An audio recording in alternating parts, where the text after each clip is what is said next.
মানে বিশ্বের সবচেয়ে বড় ফিতনা ছিল দ্বিতীয় বিশ্বযুদ্ধ। তার আগে একটা হয়েছে প্রথম বিশ্বযুদ্ধ, যেখানে প্রায় কয়েক কোটি মানুষ মারা গেছে, আর সেকেন্ড ওয়ার্ল্ড ওয়ারে আরও বেশি মানুষ মারা গেছে। তো এখন বিশ্বকে ঠেলে দেওয়া হচ্ছে একটা থার্ড ওয়ার্ল্ড ওয়ারের দিকে, মানে যে কোনো সময় একটা তৃতীয় বিশ্বযুদ্ধের আশঙ্কা করছেন এখনকার যারা মিলিটারি অ্যাফেয়ার্স নিয়ে পড়াশোনা করেন, ওয়ার্ল্ড অ্যাফেয়ার্স নিয়ে পড়াশোনা করেন, তারা এগুলো বলতে পারবেন ভালো। বিশ্বকে একটা খাদ্য মন্দার দিকে ঠেলে দেওয়া হচ্ছে, বিশ্বকে একটা দুর্ভিক্ষের দিকে ঠেলে দেওয়া হচ্ছে, এবং মহামারীর মধ্য দিয়ে অলরেডি কিন্তু আমাদের বিভিন্ন দেশের ইকোনমিক অবস্থা ভালো না, তার উপরে খাদ্য সংকট, তার উপরে যে বৈশ্বিক যুদ্ধগুলো, আমদানি রপ্তানি বন্ধ হয়ে যাচ্ছে, তেল গ্যাসের দাম বেড়ে যাচ্ছে, জনগণ হাহাকার করছে। এই পলিটিক্যাল গ্লোবাল অ্যাফেয়ার্সের ফিতনা এগুলা। তা আপনাকে এই জন্যই প্রথমে আমি একটা কথা বললাম যে ফিতনাময় একটা পরিবেশে একজন মুমিন যার অন্তর্দৃষ্টি আছে, যে কোরআন এবং সুন্নাহ দিয়ে এই বিশ্বের এই রহস্যগুলো উদ্ঘাটন করতে পারে, সে ভালো থাকতে পারে না। তার মনটা সবসময় কিন্তু মানে ব্যাকুল থাকবে যে কিভাবে এইসব সমস্যা থেকে নিজে উত্তরণের পথ খুঁজতে পারি, আর আমার পরিবারকে বাঁচাতে পারি, আর আমার জনগণকে বাঁচাতে পারি। আর যদি আপনি আত্মকেন্দ্রিক হন, স্বার্থপর হন, তাহলে নিজের চটকায় তেল দিবেন, নিজে ভালো থাকলেই বাপের নাম। তো দেখুন, এই জামানার কথাই নবীজি বলছেন সাল্লাল্লাহু আলাইহি ওয়াসাল্লাম, তোমাদের সামনে এমন একটা যুগ আসছে, নবীজি বলছেন জামানা সাবরিন, কঠিন জামানা, যেই জামানায় ঈমান নিয়ে চলাটা হবে হাতের মধ্যে আগুন নিয়ে চলার মতো। তো নবীজি বলছেন ওই সময়ে সাহাবী জিজ্ঞাসা করছেন, ইয়া রাসূলুল্লাহ, আমি ওই সময়ে কি করব? ওই সময় আমি কি করব, আমাকে কি পরামর্শ দিচ্ছেন? নবী সাল্লাল্লাহু আলাইহি ওয়াসাল্লাম বলছেন, হে আমর ইবনে আস, তুমি ওই সময়ে বাড়িতে অবস্থান করো, বাসায় থাকো, বিনা প্রয়োজনে বাড়ির বাইরে এসো না। ওই সময় তুমি নিজের পাপের জন্য আল্লাহর কাছে ক্রন্দন করতে থাকো, বিনা প্রয়োজনে বাড়ির থেকে বের হয়েও না। আর মানুষের সাথে এত বেশি মেলামেশা করো না, নিজে তোমার আমল, তোমার গুনাহ নিয়ে ব্যস্ত থাকো, তোমার পাপের জন্য আল্লাহর কাছে কান্নাকাটি করো, ইনশাল্লাহ তুমি নাজাত পেয়ে যাবে। এটা একটা অপশন, মানে ফিতনাময় পরিবেশে আপনি কিভাবে বাঁচবেন, এটা একটা অপশন। আর একটা হাদিসে কি নবী সাল্লাল্লাহু আলাইহি ওয়াসাল্লাম বলছেন যে যখন এমন ফিতনাময় পরিবেশ আসবে, তখন যদি তোমরা এই আমর বিল মারুফ নাহি আনিল মুনকার, সৎ কাজের আদেশ, অসৎ কাজের নিষেধ, আমার সুন্নতের উপর অটল থাকতে পারো, তাহলে তোমরা 50 জন শহীদের নেকি পাবে। সাহাবায়ে কেরাম বলছেন, ইয়া রাসূলুল্লাহ, আমিনহুম আও মিন্না, তাদের মধ্যে 50 জন নাকি আমাদের মধ্যে 50 জন শহীদ? নবী করিম সাল্লাল্লাহু আলাইহি ওয়াসাল্লাম বলছেন, বাল মিনকুম, বরং তোমাদের মধ্যে 50 জন শহীদ। এটা অপশন নাম্বার 2। এক কি বললাম, আপনি নিজেকে নিয়ে ব্যস্ত থাকেন, বাসায় থাকেন, বিনা প্রয়োজনে বাড়ির থেকে বের হবেন না, মানুষের সাথে কম মেলামেশা করেন, এবং নিজের পাপের জন্যে আল্লাহর কাছে কান্নাকাটি করেন, নিজের আমল নামা নিয়ে ব্যস্ত থাকেন, ইনশাআল্লাহ নাজাত পাবেন। 2 নাম্বার, যদি আপনার কাছে আরও বেশি যোগ্যতা থাকে এবং আপনি আরও বেশি সাহসী হন এবং আপনি উম্মার, দেশের জনগণের কল্যাণ কামনা করেন, তাহলে অন্যদেরকেও এই ফিতনাময় পরিবেশে টিকে থাকার ফর্মুলা বলে দেন। এখানে সবর করেন, আমর বিল মারুফ নাহি আনিল মুনকারের কাজ করেন, আল্লাহ পাক আপনাকে ইনশাআল্লাহ 50 জন শহীদ সাহাবীর নেকি দিবেন ইনশাআল্লাহ। আরও অপশন আছে। কি অপশন? ওই যে আসহাবুল কাহফ কি করেছিল, একটা ফিতনাময় পরিবেশ থেকে নিজেরা আস্তে করে সরে গিয়েছে। যখন আপনি পরিবেশকে পরিবর্তন করতে আর পারছেন না, দাওয়াত দিয়েও কোনো কাজ হচ্ছে না, মানুষ কথাও শুনছে না, জুলুম নির্যাতন বাড়তেই আছে, টিকে থাকা মুশকিল, তখন তাদের হিসেবের দায়িত্ব আল্লাহর উপর ছেড়ে দেন, আপনি ওখান থেকে ডিসকানেক্টেড হয়ে যান। হয়তো আপনার কাছে মনে হচ্ছে না এখন ওই যুগ আসে নাই, কিন্তু আমি আপনাকে বলে দেই যে কোরআন এবং সুন্নাহর চোখ দিয়ে যদি আপনি দেখতে শেখেন এবং বর্তমান বিশ্বের প্রেক্ষাপটটা অ্যানালাইসিস করার যোগ্যতা আপনি অর্জন করেন কোরআন সুন্নাহর চোখ দিয়ে, আপনি বুঝতে পারবেন সেই সময় অনেক আগেই চলে এসেছিল। এখন ফিতনা এবং ফাসাদময় এই পরিবেশে আমরা কি করতে পারি, ছোট স্কেলে, বড় স্কেলে না, ছোট স্কেলে। আমি আজকে বড় বিষয় নিয়ে কথা বলতে আসি নাই, কারণ আমি চিন্তা করলাম যে আসলে প্রথমে যদি ব্যক্তিকেন্দ্রিক বিষয়টা ঠিক না হয়, বড় বিষয় আলোচনা করে কোনো লাভ নাই। আগে ব্যক্তি যদি ঠিক না হয়, বড় বিষয় আলোচনা করে আসলে কোনো লাভ নাই, আপনারা বুঝবেনও না, মাথার উপর দিয়ে চলে যাবে। এখন গ্লোবাল অ্যাফেয়ার্স নিয়ে কথা বলে খুব একটা ফায়দা নাই আপনাদের।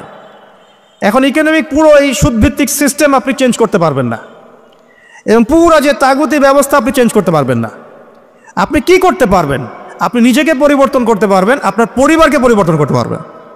এতটুকু আপনার পক্ষে এখন পর্যন্ত সহজ, ঠিক না? ঠিক কথা।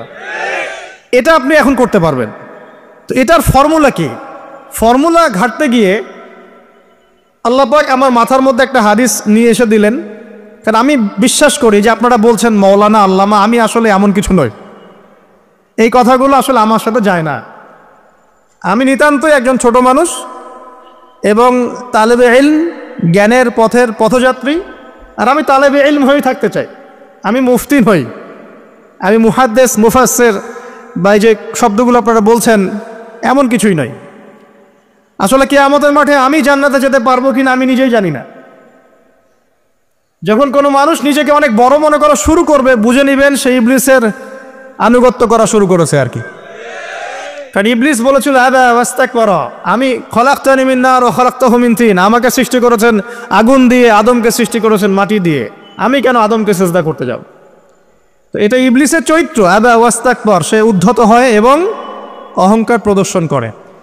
তা আমি মনে করি যে আমি কিছু বলি না, আল্লাহ রাব্বুল আলামিন আমাকে বলার তৌফিক দেন মাত্র, আলহামদুলিল্লাহ। তা আমার মাথায় একটা হাদিস আসছে, সকাল থেকে ঘুরছে। সেটা হচ্ছে, দেখুন বারা ইবনে আযিব রাদিয়াল্লাহু আনহু থেকে বর্ণিত হাদিসটা আসছে এবং হাদিসটা বিশুদ্ধ। এখান থেকে আমি মূল আলোচনা যাচ্ছি যে একদিন আনসার মানুষদের মধ্যে, আনসার কারা? আমাদের আনসার বাহিনী। আনসার কারা?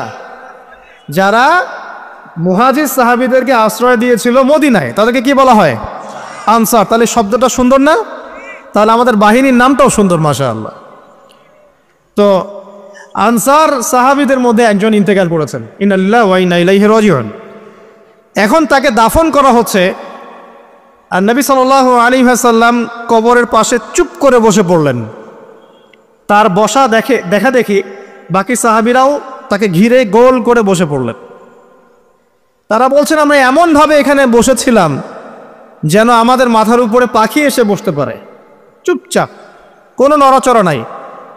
দেখেন রাসূলের সাথে বসার সুন্নত, দেখেন কোরআন এবং হাদিসের মাহফিলে বসার কিন্তু সুন্নত আছে। এখানে বসে দুনিয়াবি এত গল্পগুজব করা যাবে না, এই মোবাইল টোবাইল হাবিজাবি নিয়ে এত ব্যস্ত থাকা যাবে না, দিলের কান দিয়ে শুনতে হবে, ঠিক আছে? আদব আছে, না হলে কথা আপনার উপর তাসির করবে না। তারা এমনভাবে বসেছিলেন যেন মাথার উপরে পাখি বসতে পারে, সুবহানাল্লাহ। এবার নবী করিম সাল্লাল্লাহু আলাইহি ওয়াসাল্লাম বলছেন যে যখন মাইয়েতকে কবরে শোয়ানো হয় তখন সে তাকে দাফন করে যাওয়া ব্যক্তিদের হাঁটার খসখস আওয়াজ শুনতে পায়। এরপরে তাকে যখন শুইয়ে দেওয়া হয়, সে যদি মুমিন ব্যক্তি হয় তাহলে তার মাথার দিকে তার সলাত এসে দাঁড়িয়ে যায়। দুনিয়াতে আপনি যে নামাজগুলো পড়েছেন, আমি যে নামাজগুলো পড়ছি, এগুলো মাথার দিকে দাঁড়িয়ে যায়। ডান দিকে চলে আসে তার সওম, সওম মানে কি? রোজা। বাম দিকে চলে আসে যাকাত, যাকাত মানে কি? যাকাতের সাথে তো আমরা পরিচিত নই।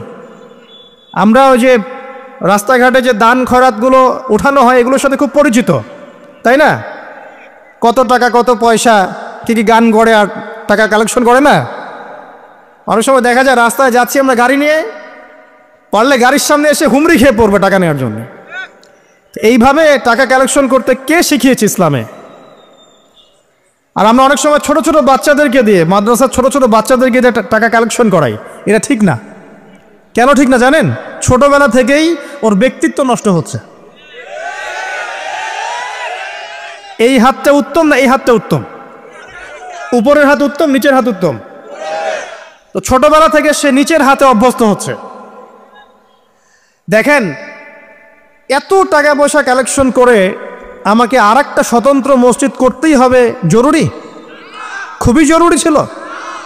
মানুষের কাছে হাত চেয়ে, হাত পেতে রাস্তাঘাটে এরকম করে গাড়ি থামিয়ে, তারপরে কি বলবো, সুর করে গান গেয়ে এত টাকা পয়সা কালেকশন করতেই হবে? মসজিদটা আমাকে টাইলস ফিটিং করতেই হবে? এসি মসজিদ করতেই হবে? আমরা এমনও মসজিদ রংপুরে দেখেছি 10 বছরেও টাকা কালেকশন শেষ হয় নাই, 10 বছর ধরে কালেকশন হচ্ছে। আমি ছোটবেলা থেকে দেখছি কালেকশন হচ্ছে, কি বুঝলেন? তো এগুলো আমাদের ব্যক্তিত্ব নষ্ট করে। মুসলিমরা উপরের হাতের মালিক, সারা বিশ্ব আমরা একসময় চালিয়েছি। এই পশ্চিমা সভ্যতা আমাদেরকে কি শিখায়? সারা বিশ্ব আমরা চালিয়েছি। এই আপনার উমাইয়া খেলাফতের সময়ও কর্ডোভায় আব্দুর রহমানের যে শাসন ছিল, কর্ডোভা, স্পেন, পর্তুগাল, এই পুরো জায়গাগুলো পশ্চিমা বিশ্বের, এগুলো মুসলিমরা শাসন করেছে প্রায় 500-600 বছর। ইতিহাস তো আমরা জানিও না, পড়িও না, ভুলে গেছে। ইতিহাস পড়তে হয়। হিস্ট্রি ঘাটলে দেখবেন রাসূল সাল্লাল্লাহু আলাইহি ওয়াসাল্লামের 23 বছরের নববী যুগ, স্বর্ণযুগ, তারপর আবু বকর সিদ্দিকের খেলাফত, তারপর উমর ইবনুল খাত্তাবের খেলাফত। আবু বকর সিদ্দিকের 2 বছর বা 2.5 বছর, উমর রাদিয়াল্লাহু আনহুর প্রায় 10 বছর, তারপর উসমান রাদিয়াল্লাহু আনহুর 12 বছর, আলী রাদিয়াল্লাহু আনহুর প্রায় 2-2.5 বছর, তারপরে হাসান রাদিয়াল্লাহু আনহু 6 মাস। এরপরে উমাইয়া খেলাফত শুরু হলো মুয়াবিয়া রাদিয়াল্লাহু আনহুর হাতে, প্রায় 20 বছর। উমাইয়ারা শাসন করেছে প্রায় 90 থেকে 100 বছর। তারপর জাব নদীর যুদ্ধে উমাইয়া আব্বাসী ওরা একে অপরের সাথে যুদ্ধ করেছে, করে উমাইয়ারা পরাজিত হয়ে আব্বাসীয়রা ক্ষমতায় গিয়েছে। ক্ষমতায় গিয়ে তারা প্রায় শাসন করেছে প্রায় 550 বছর। এদিকে উমাইয়াদের মধ্যে যারা পরাজিত হয়েছে ওরা চলে গিয়ে কর্ডোভা, আন্দালুসিয়া, ওই দিকে খেলাফত কায়েম করেছে। তারপরে আবার এদিকে ফাতেমি খেলাফত ছিল, উসমানীয় খেলাফত ছিল, তারপরে মিশরে তুলুনি একটা রাজবংশ ছিল, আমাদের সাবকন্টিনেন্টে মোগলরা ছিল, সারা বিশ্বে আমরাই ছিলাম। ইতিহাস তো ভুলে গেছে। তা আমরা সবসময় উপরের হাত ছিলাম, উপরের হাত আমরা দিতাম, মানুষ নিত। আর এখন কি হয়েছে? আমরা এখানে আমরা চাই, মানুষ দেয়। আর ওরা কি এমনি দেয়? ওরা চড়া সুদ দিবে না? ওয়ার্ল্ড ব্যাংকে যান লোন নিতে, চড়া সুদ। আর এই সুদ শোধ করতে গিয়ে বিভিন্ন দেশ শ্রীলঙ্কা হয়ে যাচ্ছে। সুদ তো শোধ করতে হবে, এমনি তো আপনাকে আর এগুলো দিবে না। তো এই সুদটা শোধ করতে গিয়ে আমাদের জিনিসপত্রের দাম বেড়ে যাবে, তারপরে দেখবেন জনগণের উপর কর বেড়ে যাবে, অনেক প্রবলেম। আর এই প্রবলেমগুলো ফেস করতে হবে কি কারণে? রিবা বা সুদের কারণে। তো এই যে বলছি, দেখেন ছোটবেলা থেকেই যে আমরা নিচের হাতে অভ্যস্ত হচ্ছি, এটা ত্যাগ করতে হবে। ব্যক্তিত্বের পরিচয় দেন। এত টাকা পয়সা চেয়ে প্রতিষ্ঠান করার দরকার নাই। আমার জমি আছে 1 বিঘা, আমি প্রতিষ্ঠান করবো ইনশাআল্লাহ। আপনার 2 বিঘা আপনি করেন, যা সামর্থ্য আছে সে করবে, সামর্থ্য নেই করার দরকার নাই। আর একটা মসজিদ যদি কবুল হয়, একটা মসজিদ একটা জেলার জন্য যথেষ্ট। একটা মসজিদে নববী থেকে নবী সাল্লাল্লাহু আলাইহি ওয়াসাল্লাম সারা দুনিয়া শাসন করেছে। আর আমাদের তেমন কোটি কোটি মসজিদ বাংলাদেশে। এই যুগের কথাও নবীজি বলেছেন, যে যুগে মসজিদগুলো চাকচিক্যময় হবে, মসজিদগুলো কি হবে? চাকচিক্যময় হবে, হেদায়েত উঠে যাবে, এবং মসজিদের মধ্যে শোরগোল, হট্টগোল বেড়ে যাবে। দেখেন না মসজিদে হট্টগোল বেড়ে গেছে না? এটা সেই যুগ। তো যেটা বলছিলাম প্রিয় ভাইরা, যে নিচের হাতে অভ্যস্ত না, উপরের হাতে অভ্যস্ত হতে হবে। এই কারণে এই যে একটা হাদিসের কথা শুরু করলাম, যে আনসার সাহাবী কারা ছিল? যারা মুহাজির সাহাবীদেরকে আশ্রয় দিয়েছে। এখন এই সাহাবীদের মধ্যে একজন ইন্তেকাল করেছে, তার লাশ যখন রাখা হচ্ছে তখন নবীজি বলছেন, মাথার দিকে মাইয়েতের আসে কি? সলাত। সলাত মানে কি? নামাজ। 5 ওয়াক্ত নামাজ আজকে থেকে ছাড়বেন? ওয়াদা করেন আজকে থেকে 5 ওয়াক্ত নামাজ ছাড়বো না ইনশাআল্লাহ। একটা হাদিস খালি বলি, মান তারাকা সালাতান মুতাআম্মিদান ফাকাদ কাফারা, মান তারাকা সালাতান মুতাআম্মিদান ফাকাদ কাফারা। আবার শোনেন, ক্বালা রাসূলুল্লাহ সাল্লাল্লাহু আলাইহি ওয়াসাল্লাম, মান তারাকা সালাতান মুতাআম্মিদান ফাকাদ কাফারা। আর মুয়াজ বিন জাবাল রাদিয়াল্লাহু আনহু কে নবীজি বলেছেন, মান তারাকা সালাতান মুতাআম্মিদান ফাকাদ বারিয়াত মিন জিম্মাতিল্লাহ। যে ব্যক্তি নিজের উপর ফরজ নামাজ ছেড়ে দিল, সে কুফরি করলো।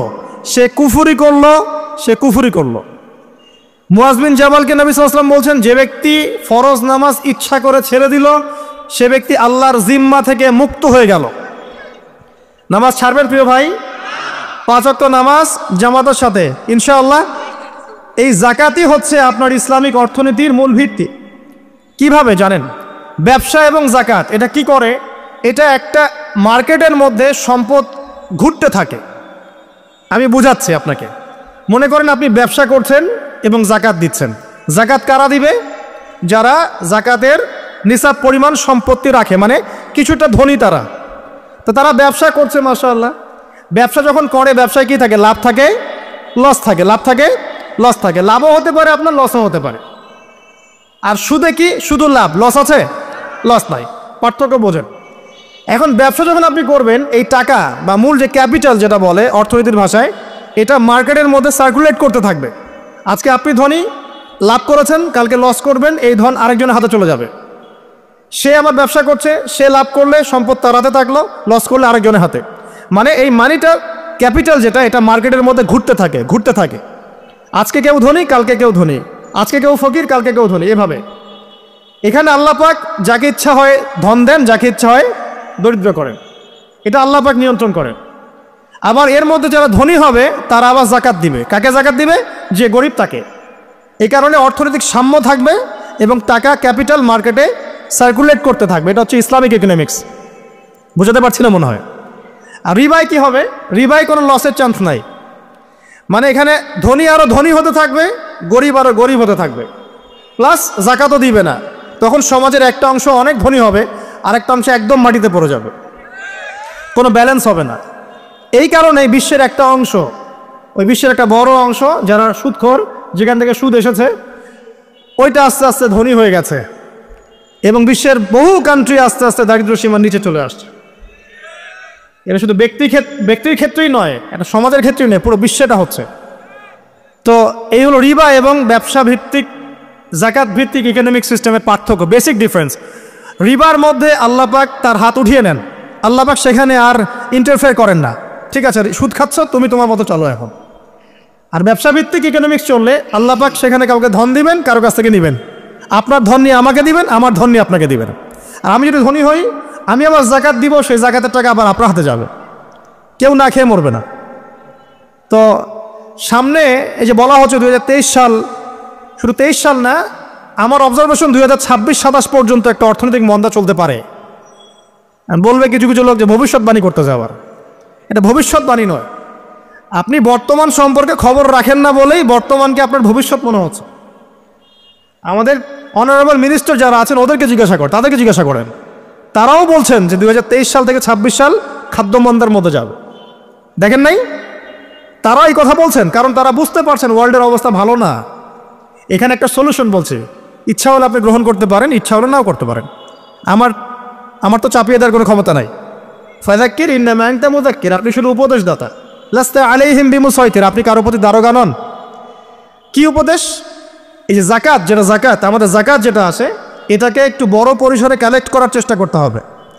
করে যদি আমরা সুষ্ঠু বন্টন করতে পারি গরিবদের মাঝখানে, ইনশাআল্লাহ কেউ খাদ্য অভাবে মারা যাবে না ইনশাআল্লাহ। আল্লাহ পাক আমাদেরকে বোঝার তৌফিক দান করুন। এর পাশাপাশি তারা যেটা বলেছেন, ইকোনমিক সেকশনের লিডার যারা আছে তারা যেটা বলছেন এটা ঠিক বলছেন। তারা বলছেন কৃষিভিত্তিক অর্থনীতির কথা বলছেন, এটার সাথে আমি 100% একমত।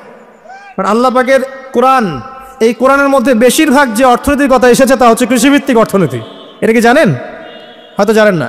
কোরআনে যত ইকোনমিক সিস্টেমের কথা আসছে তার মধ্যে সবচেয়ে বেশি এসেছে কৃষিভিত্তিক অর্থনীতির কথা, তারপর ব্যবসা এবং জাকাত। অতএব তারা ঠিকই বলেছেন, দেশের যারা ইকোনমিক সেকশনে গবেষণা করছেন তারা ঠিক কথাই বলেছেন যে কৃষিভিত্তিক অর্থনীতি হচ্ছে আমাদের অর্থনৈতিক মন্দা দূর করার অন্যতম উপায়। ঠিক বলেছেন, আমি একমত। তো জাকাত যেটা কথা বলছিলাম, বাম দিকে জাকাত আসবে, তো জাকাত আমরা দিব তো ইনশাল্লাহ ভাই। যাদের শোনেন, বাংলাদেশে এমন অনেক শিল্পপতি আছে যাদের একজনের জাকাতের টাকা দিয়ে একটা গ্রাম চলতে পারে। আর জাকাতের টাকা কিন্তু শুধু এক বছরে আসবে না, প্রতি বছরেই ঘুরে ঘুরে আসবে। মনে করেন যে আপনাদের এলাকার মধ্যে অনেক বিত্তশালী আছেন, আমি দোয়া করি মন থেকে আল্লাহ পাক বিত্তশালীদের অন্তরটাকে নরম করে দিক এবং ওসমান রাদিয়াল্লাহু আনহুর মতো দানশীল করে দিক। আমিন। আমরা দোয়া করি, আমরা কারো খারাপ চাবো, সবার জন্য হেদায়েতের দোয়া করব। টাকা থাকতে তো সমস্যা নাই, কিন্তু টাকা থেকে যদি উসমান রাদিয়াল্লাহু আনহু হতে না পারলাম তাহলে সমস্যা। টাকা থাকতে কোনো সমস্যা নাই, ধন আপনাকে আল্লাহ দিতেই পারে। এই ধনটাকে উসমান গনি রাদিয়াল্লাহু আনহুর মতো আল্লাহর পথে বিতরণ করে দেন। ইনশাআল্লাহ আল্লাহ পাক আপনাকে জান্নাতুল ফেরদৌস দান করুন ইনশাআল্লাহ। তো অনুরোধ থাকবে, দেখেন আপনারা যদি একটা এলাকার যাকাত কালেক্ট করতে পারেন, মনে করেন কথার কথা এখানে কিছু মেয়ে আছে যারা খারাপ পথে পা বাড়িয়েছে, আমার কথা বুঝতে পারছেন? আচ্ছা, এরকম পল্লী অনেক জায়গায় আছে না? 1 বছরের যাকাতের টাকা দিয়ে সমস্ত যৌনপল্লীর মেয়েদেরকে কাজ দেয়া সম্ভব, কর্মে আনা সম্ভব। ওদেরকে কাজের ব্যবস্থা করে দেন, ওরা কখনোই এই সেক্স ওয়ার্কারের কাজ করবে না ইনশাআল্লাহ।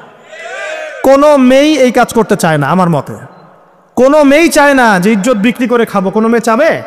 কখনো চাবে না। ওকে আপনি ভালো কাজের ব্যবস্থা করে দেন এই যাকাতের টাকা দিয়ে, দেখবেন ইনশাআল্লাহ সে ওই খারাপ পথ ছেড়ে দিয়েছে।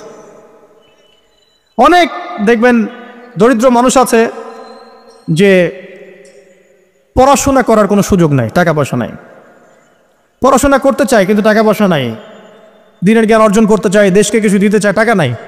তাকে আমরা হেল্প করতে পারি না? পারি। অনেক মানুষ আছে মাদক দ্রব্য বিক্রি করছে, তাকে বুঝান, দিনের হেদায়েত দেন যে ভাই আমি তোমাকে আরও ভালো চাকরি দিব, ভালো ব্যবসা দিব, তুমি ছাড়বা কি না?